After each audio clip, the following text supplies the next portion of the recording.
Baanii turanii namni kudha lama ba'ee nama kudha sadaffaa irratti nan baaratti namni kudha tokko ba'ee kudha lammaffaa irratti nan baaratti seenee beektaan binzeeliin doonii natti garagalee binzeeliin kun humnaa ol na gubee obsana fixachiisee silaas du'aan jira odeetuma nan saanxaa kiyyaaf bilbila kiyya ofumatti radheetiin baarumatti taale beektaa.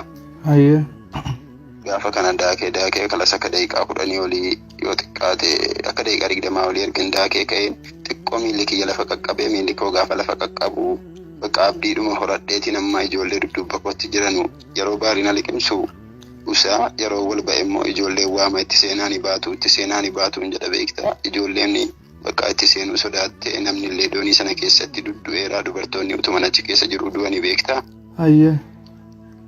Bakka ijoolleen kanumaan sammuun isaanii xiqqoon tinaa ta'ee weeraree doonii dhumarraa iyyaa jiru dooniin utuunan keessa jiru tokko galabbatamee lammaffaa gaafa inni galabbatamuuf jedhu waan ofii kiyyaafanu taale binteellis of sana fixachiisee laakiin gaafan dhufee ba'u ijoollee Arsii nama 10 fi Jimmaa nama 4 waliinan ba'ee bakka walumaa gala nama 14 yeroo sanatti lubbuudhaan baanee hanga sa'aatii 2tti nyaatamne sa'a 4tti baane beektaa sa'a 10 halkan sa'a 4 jechuudha fajiriidhaa ga'uu ka'e jechuudha.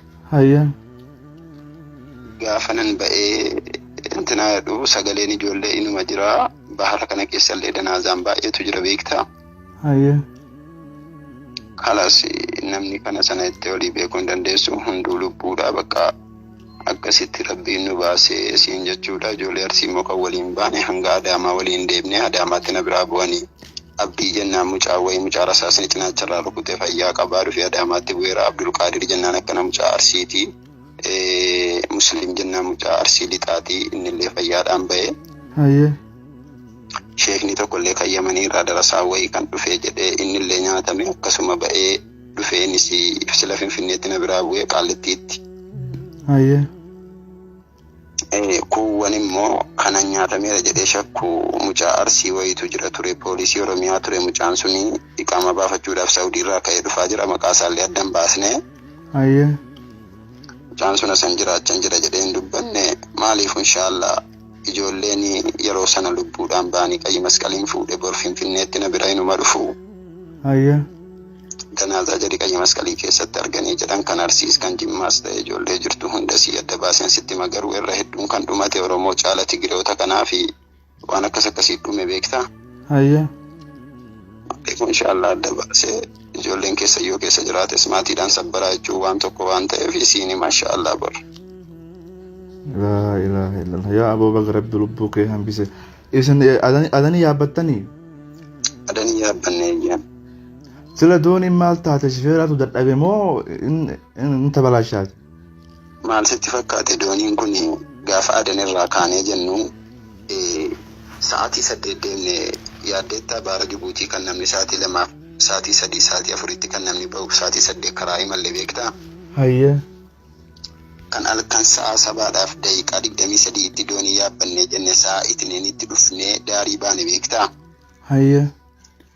Gaafa dhufnee daariitti as baanee jennu maal godhan sitti fakkaate mucaan ijoollee wayitiin bu'aa laalaa jenneen beektaa miizaana kanan eegaa jira walakkeessa taa'ee beektaa doonii kana jechuudha.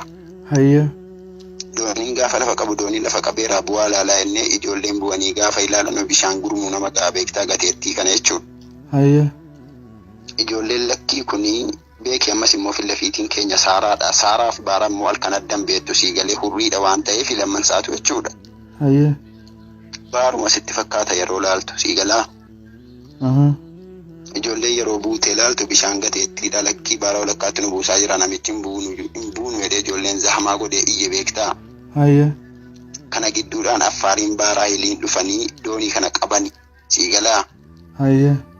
Nuyin hin bu'inaa nuun jedhanii akka nama nuu yaadeetti doonii finyoo lafa buusee lafa keessatti hidhee jiru finyoo sana haada sana kutanii jechuudha. Qayyi masqaliin Affaarii moo? Affaariin kan intinaan sun warri baara hiliin kun jechuudha warri kan mootummaa kun warra daldala seeraan alaa kana hojjetu warri barbaadan kuni akka nama nuuf yaadeetti doonii lafatti hidhame kana finyoo isaa kutanii mataa doonii ofiitiif doonii keenyaa sana walitti qabanii deemu beektaa.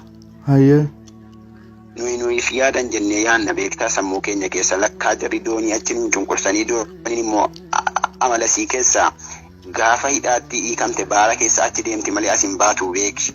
Hayyee. Dooniin kun baara keessa achi deemte beektaa lakkaa gaafa nan yaadu dooniin kun jallateeraa jarri kun doonii kana gannuun dhiisaniiru sii galaa. Hayyee. Dooniin baara keessa achi kutteen jettuu reeta galbatamte gaafa yeroo tokko garagaltu baara kana keessa gad deebinee godhadhanne yeroo deebinu bakka sammuun keenya tuqame beektaa. Shifeertichoo maal ta'e kaa'oof motoraan kaasu? Matoora maal kaasaree matoorri fayyaansaa galabbaxame yoo matoorri bishaan keessatti maaltu sii qaalamu. Eega jarri haada lafatti hidhame san kutte achi bishaan kee deemee booda dooniin kufte jechuudha.